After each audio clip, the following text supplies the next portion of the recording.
Fraternidad Cristiana, una iglesia cristiana para la familia, presenta Reflexión Espiritual, en donde la Biblia cobra sentido para el hombre de hoy. ¿Cuántos se han enojado alguna vez con alguno de sus hijos? ¿Sí? Yo conocí a uno que se enojó tanto que decía: ¿dónde estarás, Herodes? A veces los niños los sacan de quicio. A veces los niños son tan activos, tan impertinentes, tan exigentes que las pobres mamás y a veces los papás se jalan los pelos, si es que tienen, por esta situación. Pero los niños, aunque a veces nos pueden sacar de quicio, tenemos que entender que los niños son algo extraordinario. Todos los que estamos aquí alguna vez fuimos niños, ¿se acuerdan? Sí, aunque usted no lo crea, este pastor barbudo y pelón una vez fue un niño precioso y colocho. Pero siendo niños, a veces sufrimos menosprecio. ¿A cuántos los menospreciaron alguna vez de niños? Los menospreciaron o porque eran muy morenitos, o porque eran muy feitos, o porque eran muy pobrecitos, o porque hablaban raro, o porque vestían de cierto modo. A veces los niños sufren menosprecio. Y eso es lo que nosotros debemos evitar. Porque si bien es cierto que hay algunos niños que nos enojan por sus conductas, por sus actitudes, también tenemos que entender que es responsabilidad nuestra como adultos lidiar con los niños, contribuir para su buena formación, para que lleguen a ser hombres y mujeres de bien. Cuando leemos en Marcos 11:15 que Jesús entró en el templo y se enojó por lo que estaba allí, pues nos hace sentirnos un poco aliviados. Si Jesús se enoja, ¿por qué no se va a enojar usted? A veces las personas que más amamos las idealizamos y pensamos: no, Él nunca se enoja. Ahí ese pastor se ve tan buena gente que nunca se enoja. Aténgase. A veces decimos: Jesús es tan amoroso, tan bueno, tan lindo. ¿Cómo se va a enojar Jesús? Bueno, pues la Biblia dice que Jesús se enojó en el templo. Se enojó tanto que le dio vuelta a algunas mesas. Dice que agarró un lazo y con ese lazo espantaba a todo el mundo. Jesús se enojó. Bueno. Pero no solo una vez se enojó varias veces. Es que enojarse no es pecado. Dejar que el enojo pase la tarde, la noche, eso no conviene. La Biblia dice que debemos airarnos, pero no pecar. O sea, que la ira, que el enojo no nos lleve al pecado. Sí, usted se puede enojar con su mujer, pero no debe patearla. Además, recuerde que es karateca. Sí, usted puede enojarse con su esposo, pero no debe darle matarrata. Una cosa es enojarse, otra cosa es pecar. Sí, usted puede enojarse con un hijo, pero no pecar. Por eso es que el fruto del Espíritu, aparte de ser amor, gozo, paz, mansedumbre, templanza, también es dominio propio. Usted tiene que pedir a Dios que le dé dominio propio. Sí, usted se puede enojar porque alguien en la carretera abusivamente se le mete enfrente, pero usted debe tener dominio propio y no sacar la pistola y apuntarla o tocarle la bocina e insultarle. Dominio propio. Jesús se enojó. Pero la otra ocasión que nos llama la atención es que Jesús no solo se enojó en el templo, según Marcos 11:15. Jesús también se enojó En Marcos 10:13 dice que empezaron a llevarle niños a Jesús para que los tocara. Pero los discípulos reprendían a quienes los llevaban. Cuando Jesús se dio cuenta, se indignó y les dijo: dejen que los niños vengan a mí y no se lo impidan, porque el reino de Dios es de quienes son como ellos. Les aseguro que el que no reciba el reino de Dios como un niño, de ninguna manera entrará en él. Y después de abrazarlos, los bendecía poniendo las manos sobre ellos. Ahora, tampoco hay que pensar mal de los discípulos. Los discípulos eran gente adulta que amaban a Jesús y querían proteger a Jesús. No querían que Jesús fuera fastidiado por los niños. No querían que Jesús se agotara por tratar tanto con los niños. Lo que pasa es que hay que entender que en este momento en la vida de Jesús, Jesús estaba pasando por una crisis emocional difícil. A Jesús en este momento, los pensamientos que le estaban llegando era de que lo querían matar. Eso fue lo que leímos en Marcos 11:15. Y si nos vamos al versículo 18 de Marcos 11, dice: los jefes de los sacerdotes y los maestros de la ley lo oyeron y comenzaron a buscar la manera de matarlo. Una vez que Jesús estaba en Jerusalén, en este momento de la historia de su ministerio, Jesús ya tenía en mente que lo iban a crucificar. Ahora yo le pregunto, ¿cuál sería el estado de ánimo suyo si le dijeran: mire, en estos días lo van a capturar y lo van a matar? ¿Cómo se pondría usted? ¿Un poquito tenso? ¿Un poquito preocupado? ¿Un poquito irritable? Recuerden que Jesús estaba en la tierra en calidad de 100% hombre. Y a cualquier persona humana le afecta saber que va rumbo a la cruz. Y los discípulos vieron que Jesús iba rumbo a la cruz. Y decían: no, hombre, estos patojos que molestan. Pero no eran los patojos, porque eran bebés. Los que se estaban acercando eran los papás con sus bebés, o niños pequeños. Entre el pueblo judío, la costumbre, sobre todo cuando los niños cumplían 1 año, era llevarlo ante un rabino reconocido, honorable, importante, para que el rabino tocara al niño, le pusiera la mano al niño, lo bendijera. En Guatemala, todavía en algunos pueblos, algunos niños se acercan a los abuelos o a los papás y le dicen: su bendición, dice. ¿Y qué es lo que esperan que hagan los viejitos?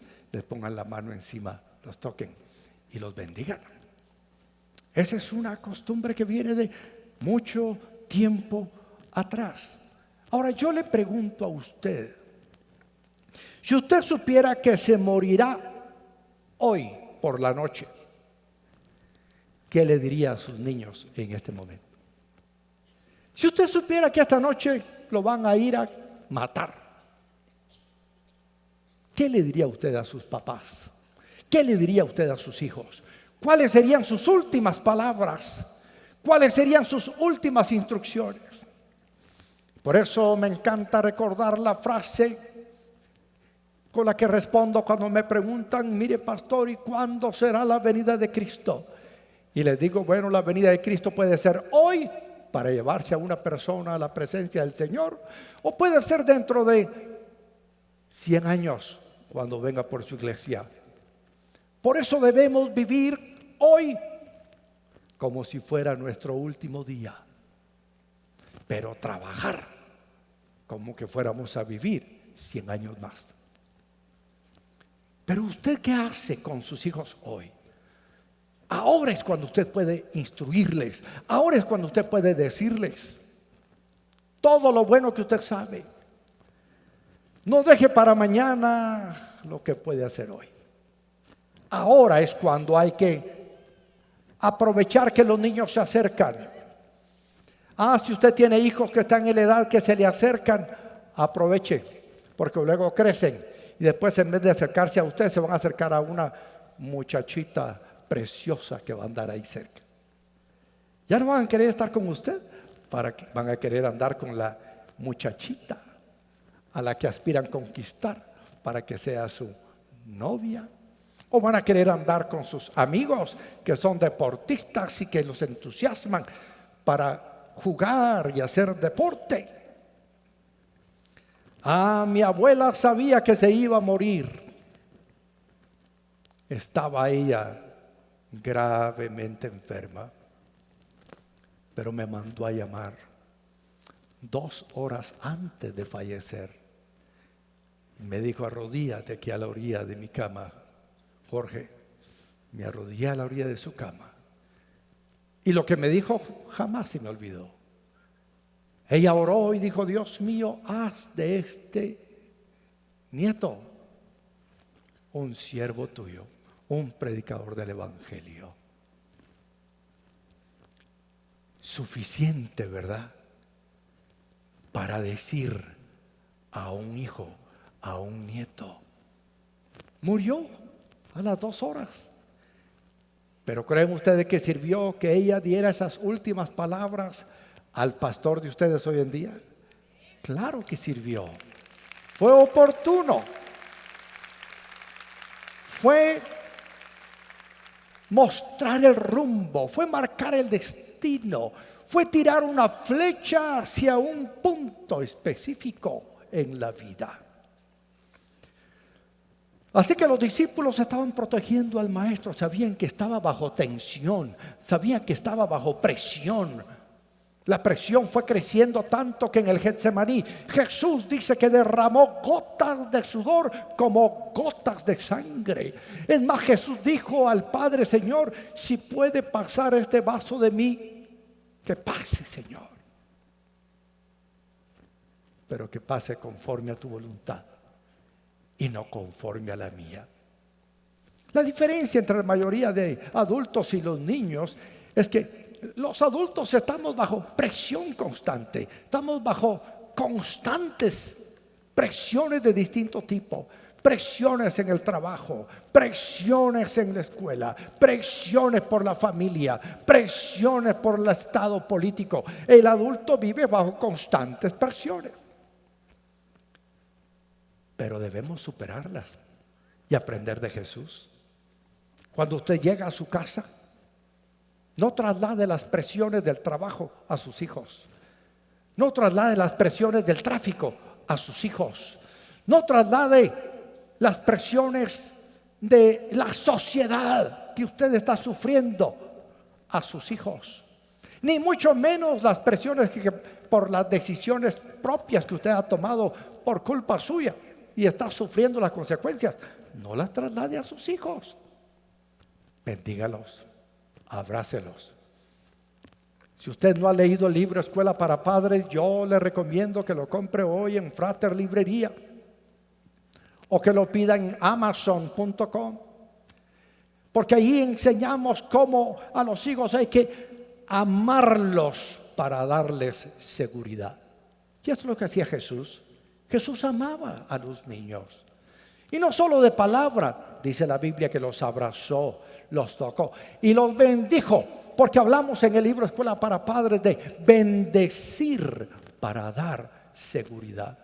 Si algo tenemos que aprender es a hablar bien a nuestros hijos, a bendecirles, a decirles desde que están en el vientre de la madre y más cuando nacen, que confiamos que Dios les hará hombres y mujeres de bien, que Dios les ayudará a vencer las enfermedades, que Dios les ayudará a vencer las dificultades y que serán verdaderamente campeones. Así que los discípulos no reprendieron a los niños, no, reprendieron a los papás, que eran los que llevaban a los niños a Jesús. Cuando Jesús se dio cuenta, se indignó, por supuesto. Y eso significa que se irritó con alguien. Los sinónimos de indignación son irritar, enfadar, enojar, encolerizar, enfurecer, poner el grito en el cielo, montar en cólera. Porque también dijo Jesús en otra parte: si alguno escandalizare a uno de estos pequeños que creen en mí, mejor le fuera ponerse una piedra de molino en el cuello y lanzarse al mar. Ahora, las piedras de molino yo las vi en Israel, las piedras de molino que se usaban en la época de Jesús. Eran unas piedras de este tamaño que pasaban sobre un surco de roca y ahí prensaban las aceitunas y sacaban el aceite. Ahora, ponerse una piedra de molino al cuello quiere decir que usted no va a salir del mar. Pero eso dice el Señor para aquel que escandaliza a los chiquitos. La orden era: dejen que los niños vengan a mí y no se lo impidan. Y esa es la orden para usted y para mí hoy. No impidamos que los niños vengan al Señor. Traigámoslos a la iglesia, llevémoslos con nosotros a nuestras actividades espirituales, que participen ellos en la vida cristiana junto con nosotros. No impidamos a los niños. Sí, yo entiendo que hay esfuerzo y hay trabajo para andar con niños. Sí, a mí me tocó andar con 3. Y los 3 niños, pues había que bañarlos, había que cambiarlos, había que alimentarlos y había que llevarlos a cada una de las reuniones. Pero hoy en día, que ya no tengo que andar con ninguno de ellos, bendigo a Dios porque lo hicimos, porque ahora ellos solos andan jalando cada uno a sus 3 hijos o a sus 2 hijos. Y próximamente Jorgito, el primogénito, va a tener 4 hijos. Para abril o para mayo, como dirían los hermanos Carrión, van a ser Dana Valentina. Ya va a ser 4. Y yo los veo y digo: sí les cuesta. Sí les cuesta. Pero cuando los hijos crecen y son bien formados, entonces usted se siente orgulloso. La Biblia dice que corona del anciano son los nietos. Y uno le gusta lucir a sus nietos. Pero usted no quiere lucir a un nieto secuestrador, a otro asesino, a otro jefe de maras, a otro ratero, ¿verdad que no?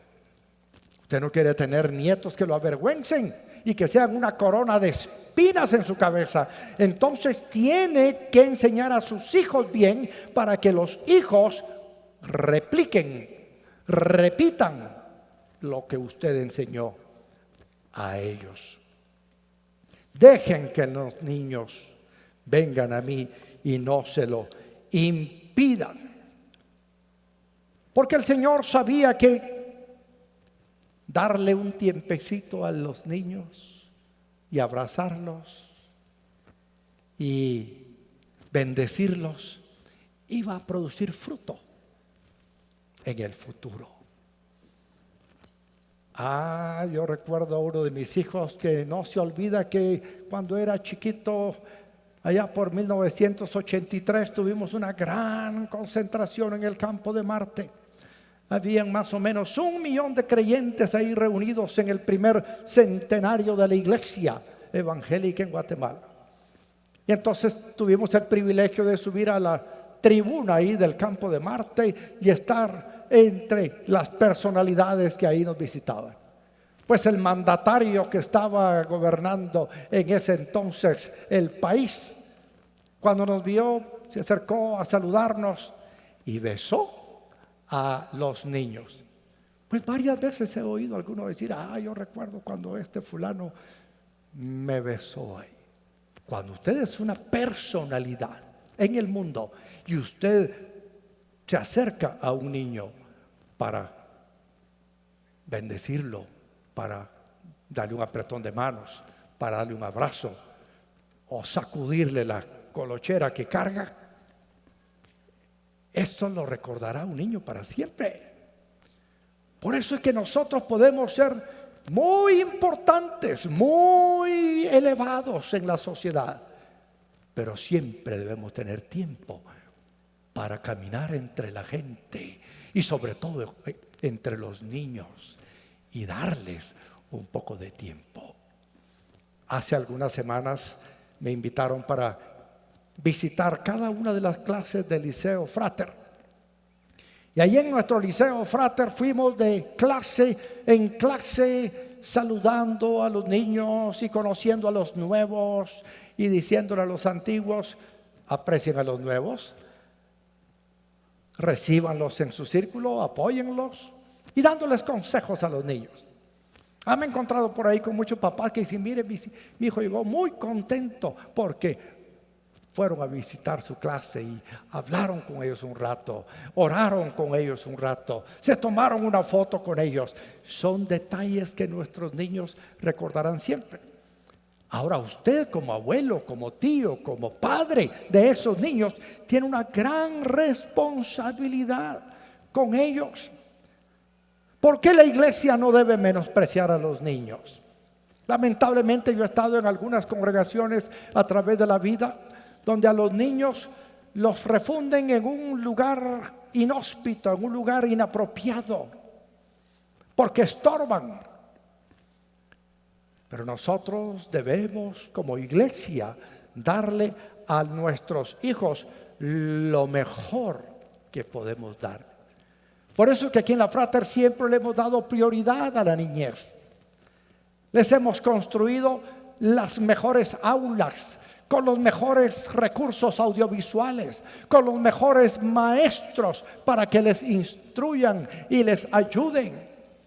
Por eso es que gracias a los diezmos, ofrendas y promesas de fe de todos ustedes, nuestros hijos están bien atendidos cada domingo y les gusta venir. Y ahora estamos por construirles la Vía Campeón, un lugar precioso para que ellos tengan un lugar donde recibir clases al aire libre y disfrutar y jugar y correr.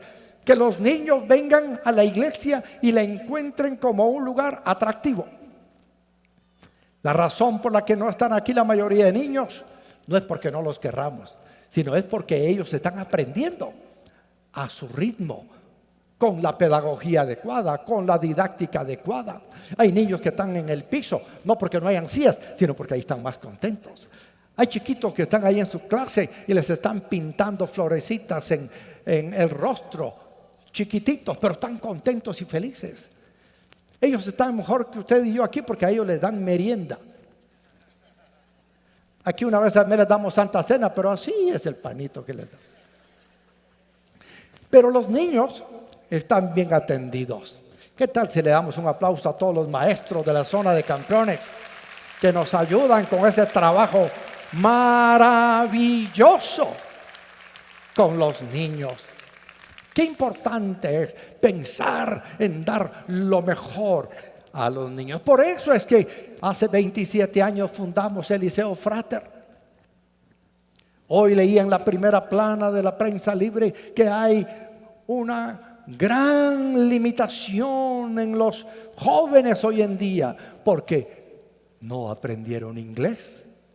Y hay grandes oportunidades de trabajo, pero deben saber inglés.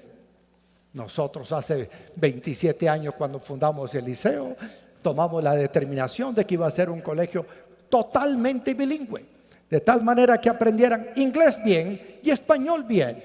Y todos nuestros graduados pues han salido con un inglés tan bien aprendido que en las universidades donde les exigen ahora sacar el famoso examen del TOEFL o el IELTS, ellos no han tenido problema, no han ido a sacar un 2x3. ¿Por qué? Porque lo sacaron ahí en la escuela secundaria. Ellos saben hablar muy bien inglés. Y yo pensé en eso no solo porque les convendría en sus profesiones, sino porque dije: un día Dios los puede llevar como misioneros a cualquier parte del mundo. Y hablando bien el inglés y hablando bien el español, ellos van a poder ser mejores siervos del Señor. Pensemos en los niños, proyectémoslos al futuro, al éxito, para que ellos puedan triunfar en todo lugar. Por eso dice la Biblia en Proverbios 22:6: instruye al niño en el camino correcto y aún en su vejez no lo abandonará. ¿A usted quiere que su hijo ande siempre por el camino correcto? Que siempre sea una persona honrada, que siempre sea una persona puntual, que sea una persona diligente, responsable, cortés, disciplinada, con valores y principios cristianos. ¿Cuántos que debemos enseñar a nuestros hijos? Ahora que son niños, instruye al niño en su camino. Eso quiere decir que el niño pues no va a estar quieto todo el tiempo. Entre más chiquitos los niños es cuando más andan ellos en su propio camino, de un lado para otro, activos y todo. Pero nosotros debemos instruirles en la ruta correcta para que no se pierdan. A un niño no lo puede dejar uno solo.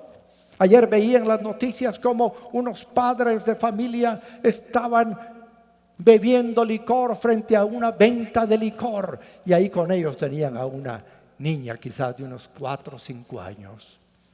¿Qué instrucción está recibiendo esa niña a los 4 o 5 años? Que hay que ser bebedor de licor, que hay que ser borracho. Y esos ejemplos tenemos que evitarlos.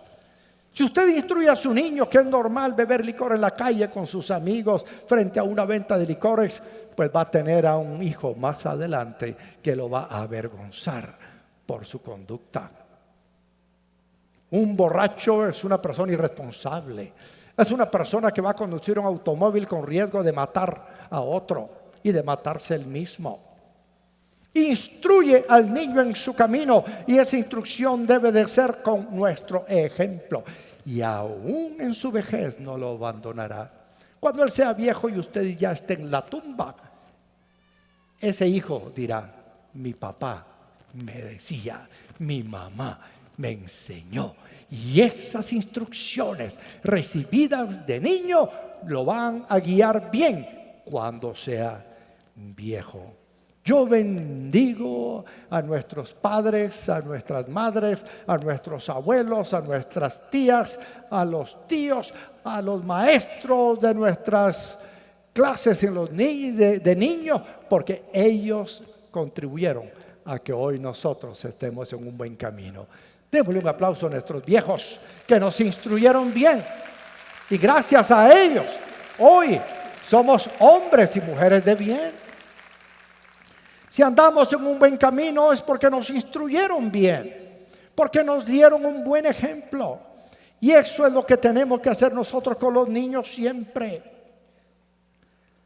La frase famosa que dice: la mano que mece la cuna gobierna al mundo. Esa mano que mece la cuna debe de ser la mano suya. Si es la mano de alguien más, esa es la persona que va a gobernar al mundo más adelante. Cómo nosotros preparemos a nuestros niños determinará cómo ellos gobernarán al mundo más adelante. Los gobernantes hoy en día fueron una vez niños instruidos por padres, por madres, por abuelas, por abuelos, por tíos, por maestros. Un día Timoteo, el hijo en la fe del apóstol Pablo, también fue un niño. No un niño que hacía estorbo, no. Un niño que fue enseñado en la palabra de Dios y reconocido como un hermano en Cristo. Un niño que fue enseñado por su abuela Loida y por su madre Eunice. Y eso es lo que escribe Pablo ahí en 2 Timoteo 3:15. Desde tu niñez conoces las sagradas escrituras que pueden darte la sabiduría necesaria para la salvación mediante la fe en Cristo Jesús. Está bien que paguemos un buen colegio para que aprendan ciencias, letras, artes, pero está mal que no les enseñemos la palabra de Dios, porque la palabra de Dios es la que les va a dar la sabiduría. Las ciencias, las artes, los libros les van a dar conocimiento, pero una cosa es el conocimiento y otra es la sabiduría. Una cosa es el conocimiento adquirido científicamente y otra cosa es el conocimiento revelado por Dios. que es la sabiduría que nos hace hombres y mujeres con discernimiento para saber cómo actuar en la vida. Los niños no deben ser menospreciados porque son el futuro de la sociedad. Si algo me alegra a mí muchísimo es ver cada vez que hay presentación de niños en nuestras reuniones que tenemos 30, 40 bebés que están siendo presentados. Porque también cada semana me toca ir al funeral de 1 o 2 o 3. Hay personas que se están muriendo, algunas ya por la edad, por el desgaste, pero bendito sea Dios, hay otros que vienen naciendo y la iglesia no se va a acabar mientras tengamos niños, pero niños instruidos en el camino del Señor. La iglesia está a una generación de morir, porque si fallamos en instruir a nuestra niñez en los caminos del Señor, la iglesia se va a terminar. Por eso es que me impresiona lo que dice en Deuteronomio capítulo 6, versículo 1 al 9. Dice: estos son los mandamientos, preceptos y normas que el Señor tu Dios mandó que yo te enseñara, para que los pongas en práctica en la tierra de la que vas a tomar posesión, para que durante toda tu vida, tú y tus hijos y tus nietos honren al Señor tu Dios cumpliendo todos los preceptos y mandamientos que te doy, y para que disfrutes de larga vida. Escucha, Israel, y esfuérzate en obedecer. Así te irá bien y serás un pueblo muy numeroso en la tierra donde abundan la leche y la miel, tal como te lo prometió el Señor, el Dios de tus antepasados. Escucha, Israel, el Señor nuestro Dios es el único Señor. Ama al Señor tu Dios con todo tu corazón y con toda tu alma y con todas tus fuerzas. Grábate en el corazón estas palabras que hoy te mando. Y tome nota, versículo 7. Incúlcaselas continuamente a tus hijos. Incúlcaselas continuamente a tus hijos. Dígalo conmigo. Incúlcaselas continuamente a tus hijos. Dígale a su vecino: incúlcaselas continuamente a tus hijos. Es que debemos ser nosotros repetitivos. Nuestros hijos no aprendieron a lavarse los dientes solo porque un día los sentamos frente a una pizarra y le dijimos las conveniencias de lavarse los dientes. No, es una enseñanza de todos los días. El bañarse, el peinarse, el acostarse temprano, el hacer sus tareas, esa es una enseñanza continua. Pues los principios bíblicos de amar a Dios con todo el corazón, con todas las fuerzas, con todo el alma, hay que inculcarlo continuamente a nuestros hijos. Dice: háblale de ellas cuando estés en tu casa y cuando vayas por el camino, cuando te acuestes y cuando te levantes. Átalas a tus manos como un signo, llévalas en tu frente como una marca, escríbelas en los postes de tu casa y en los portones de tus ciudades. Ah, qué importante. Por eso decimos en el Liceo Frater, el único libro de texto que se repite en todos nuestros grados es la Biblia, porque la Biblia es palabra de Dios y ahí está la sabiduría para que nuestros hijos no se pierdan en el camino. Un líder ve potencial en toda persona. ¿Qué potencial le vemos a nuestros hijos? ¿Qué potencial le vemos a nuestros nietos? ¿Qué potencial vemos en los niños de nuestros vecinos? ¿Qué potencial vemos en los primos y sobrinos? Tenemos que ver algún potencial. Y tenemos que estimularlo y tenemos que enriquecerlo. Un día llegó un niño que andaba con sus padres en paseo allá en Jerusalén. Y de pronto se le perdió el niño a sus papás. Y pasaron 3 días buscándolo. El niño tenía 12 años. ¿Cuántos se acuerdan cuando tenían 12 años? Si yo me acuerdo, a los 12 años estaba saliendo de sexto primaria. Ya a los 12 años usted ya tiene bastante criterio. Usted ya piensa, usted ya es un hombrecito. Entre el pueblo de Israel se celebra una fiesta que le llaman el Bar Mitzvah. Es un acto en el cual se le dice al niño de 12 años que él ya es hombre, que él ya es responsable. Pues esa edad tenía Jesús cuando se les extravió en medio de la multitud. Como que usted que se vaya a la antigua en plena Semana Santa y se le pierda ahí su niño. Así de gente, ¿verdad? No dije así, también hay ladrones, pero así de gente, lleno de gente. Y se le pierde a usted a un niño ahí, es difícil encontrarlo. Un día andábamos en una de las ferias en el Parque de la Industria, teníamos a los niños chiquitos y hubo uno de ellos, el pastor Alex, que era chiquito, y de pronto y Alex, y no estaba Alex. Se lo chupó la bruja, dijimos. Va a buscarlo por ese salón, así de gente, va usted. Lleno. Al fin lo encontramos por ahí en una esquina del salón. Gracias a Dios, si no, hoy le estaría contando otra historia. Tuvimos un hijo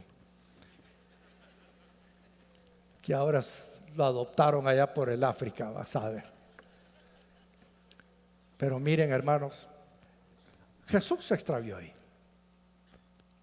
Pero dice la Escritura que cuando lo hallaron, ¿en dónde estaba? En el templo.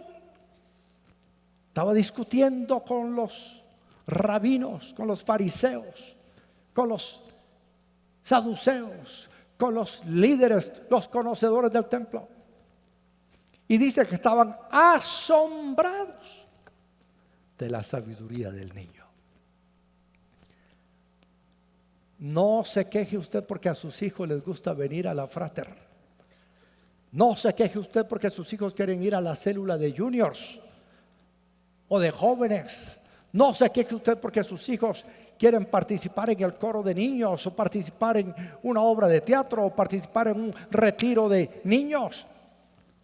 Porque yo sé la reacción típica de la mayoría de los papás. Tener que llevar. Agarre fuerzas nuevas, pídale a Dios ánimo, porque ese trabajo que usted hace de llevar a su hijo, de traer a su hijo a la célula, a la iglesia, a las actividades juveniles, vale la pena. Un día usted se va a sentir muy orgulloso de su hijo o de su hija. Ya no va a tener necesidad de llevarlo y traerlo. Quizás él tenga que llevarlo y traerlo a usted entonces. Un día Jesucristo se encontró con una cantidad de gente similar a la que está aquí. Y era tarde. Y dijo, ¿qué vamos a hacer nosotros para darle de comer a toda esta gente? Le dijeron sus discípulos y Jesús les dijo, denles ustedes de comer. Menuda tarea. Imagínense que a usted le digan ahorita, bueno, se encarga de darle almuerzo a toda esta gente. Usted dirá, ¿y de dónde? ¿Cómo? Pero Andrés no solo vio el problema, sino que contribuyó a la solución. Dice que Andrés, que era el hermano de Pedro, llegó con un niño de la mano y le dijo a Jesús, Jesús, aquí hay un niño, le dijo. Mira lo que tiene, 5 panes y 2 peces. Pero el Señor tomó al niño y le dijo, mira, ¿querés darnos tus panes y tus peces? Y para mí ese es un milagro. Trate de quitarle usted la refa a un niño. No es fácil. No es fácil que un niño suelte la merienda, suelte su refacción, suelte su comida. No es fácil. Pero estoy seguro que a ese niño su mamá le enseñó a compartir, a ser generoso, a dar. Y eso aprenden nuestros niños cuando los llevamos a la zona de campeones de chiquitos, y cuando en la casa ellos ven, cuando usted hace su cheque de sus diezmos, cuando ven que hace usted un cheque para ayudar a una persona necesitada, cuando ellos ven que usted toma de su despensa y lo comparte con alguien que está pasando necesidad, los hijos ven en usted el ejemplo y aprenden. Este niño ha de haber visto a sus padres compartir y ver un milagro. El niño vino y dijo: sí, Señor, toma aquí mis panes y mis peces. Yo no sé si suspiró, ay, va mi almuerzo. Pero lo que sí es que el Señor tomó esos panes, esos peces, los bendijo, dio gracias a Dios. Mire, si usted tiene que alimentar a 5,000 hombres y solo tiene 5 panes y 2 peces, no se angustie, dele gracias a Dios por lo que tiene.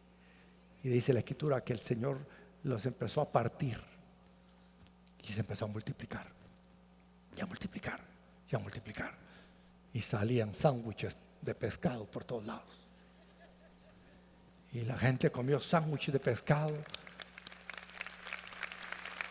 felices.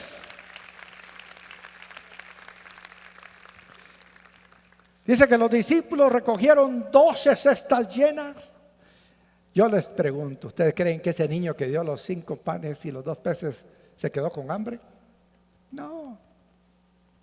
Él comió, y ha de haber pasado toda la vida recordando que un día le dio a Jesús todo lo que tenía, pero él no se quedó con hambre, sino que sirvió para saciar el hambre de multitudes de gentes. Hay niños que a lo mejor lo que tienen es algo insignificante, pero yo les quiero decir algo: lo que tienen, Dios lo puede multiplicar y usarlo para servir a mucha gente. Vean este video, es un ejemplo de lo que Dios hace con un niñito que es bendecido, instruido, y luego crece para ser un adolescente de bendición a la gente. Eu tenho uma pessoa pequena aqui, pode sentar. Vem aqui. Eu vou pôr você sentado.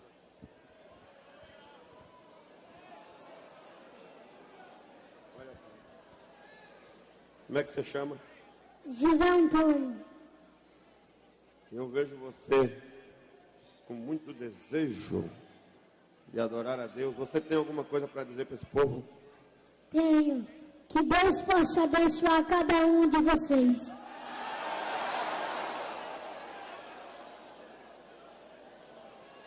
Pastor Cezinho, o seu ministério tem sido marcado por etapas de lutas, de provas, também de conquista. A sua vida Deus levantou no Brasil para ser mais além de um pastor de igreja de uma cidade. Deus levantou a sua vida para ser uma voz nacional a favor da obra missionária. Hoje a sua vida é o exemplo para nós, os pastores do Brasil, da América Latina, e aonde a notícia corre, todos os pastores respeitam o seu esforço, a sua fé e o poder de convocação que o Senhor tem. Nas suas orações, o Senhor pediu sempre a Deus que desse missionários. Hoje, os anos passaram. Deus aprovou o seu trabalho e há missionários em toda parte da América Latina e parte do mundo. Mas a palavra do Senhor para ti, hoje essa é a geração que vem atrás.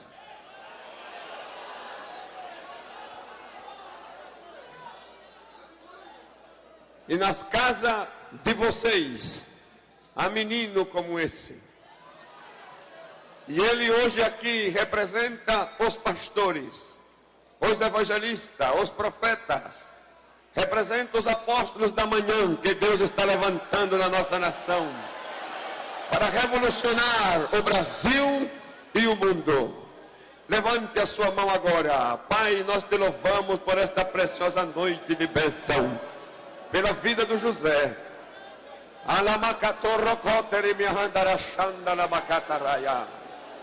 Eu afirmo os pés do José sobre a rocha eterna dos séculos, a palavra gloriosa de Deus e a unção do Espírito sobre ele, levantando ouro como atalaia, um porta-voz.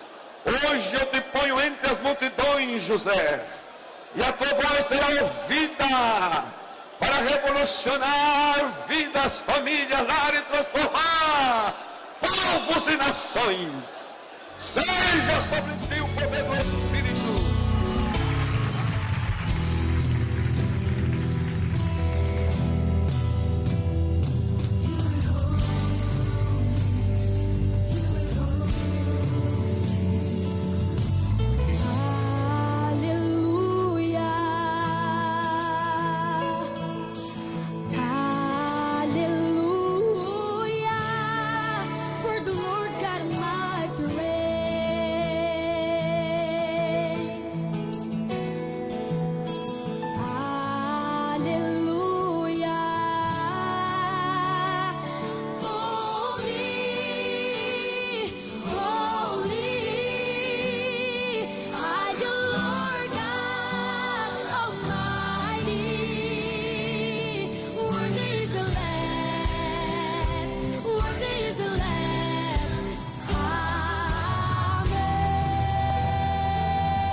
Empezaron a llevarle niños a Jesús para que los tocara, pero los discípulos reprendían a quienes los llevaban.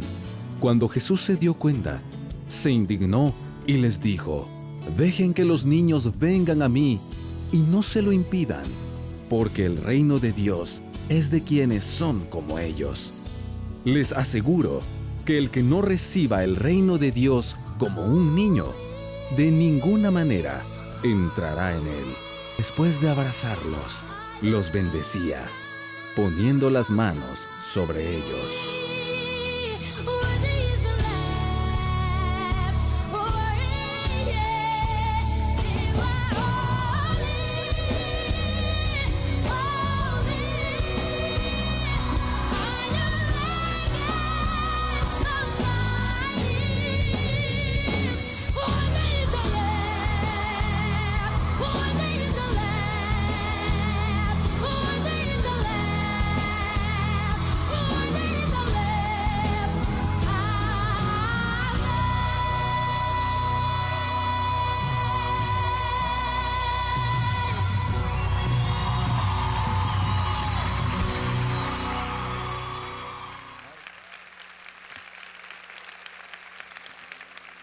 Aleluya. No menospreciemos a nuestros niños. Hagamos lo mejor que podemos para que ellos se conviertan en hombres y mujeres de bien para la nación, hombres y mujeres de bien para la iglesia. Para ti, el día de hoy traemos 5 libros que te ayudarán en tu relación familiar, en tus finanzas y en tu ministerio. Si necesitas consejos para el cuidado de tu matrimonio, tus hijos, tu hogar, te recomendamos Alas para tu familia y Escuela para padres. Si lo que buscas son consejos prácticos sobre mayordomía y finanzas a nivel personal, familiar y empresarial, Fórmulas bíblicas para prosperar y Alas para tu economía. Y si eres un líder eclesiástico que busca ideas y estrategias bíblicas para bendecir tu congregación, pregunta por el libro Mantenga su iglesia viva, escritos por el Dr. Jorge H. López. Cada libro recoge su experiencia como esposo, como padre de familia y como pastor de la Frater, una congregación de más de 15,000 miembros, la cual ha sabido administrar aplicando los principios bíblicos que le han conducido al éxito. Encuentra estos 5 libros hoy en tu librería de preferencia, también disponibles en amazon.com. La Biblia, el único libro de texto que se repite en todos nuestros grados. Con más de 25 años de experiencia, 14 promociones con egresados que han logrado altos cargos en la iniciativa privada y en el gobierno, Departamento de Crecimiento Espiritual, Diplomado en Teología Básica, Programa totalmente bilingüe, TOEFL en 4º bachillerato, 3 laboratorios modernos de computación, un centro recreativo de los más grandes en Guatemala. Esto y más es Liceo Frater, educación que trasciende a la eternidad. Visítanos en liceofrater.edu.gt o llámanos al 2243-2100. Esperamos que logre poner en práctica este mensaje de edificación y bendición para su vida. Comuníquese con nosotros al PBX 502-2243-2243 o escríbanos a nuestro correo electrónico info@frater.org o visítenos en nuestra página de internet www.frater.org, Ciudad de Guatemala.